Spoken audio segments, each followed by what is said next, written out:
Saya mengucapkan selamat datang kembali kepada 30.000 orang prajurit petarung andalan satuan tugas Kominfo pada pukul 17 dan bisa.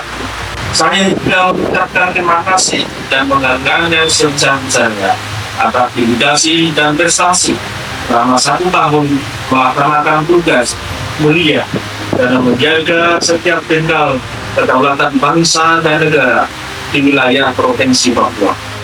Hal ini menunjukkan bahwa kalian telah berhasil menjaga marwah dan kehormatan Papua dengan segala pengorbanan, ketegaran, loyalitas, dan keberanian yang ditunjukkan di negara Papua.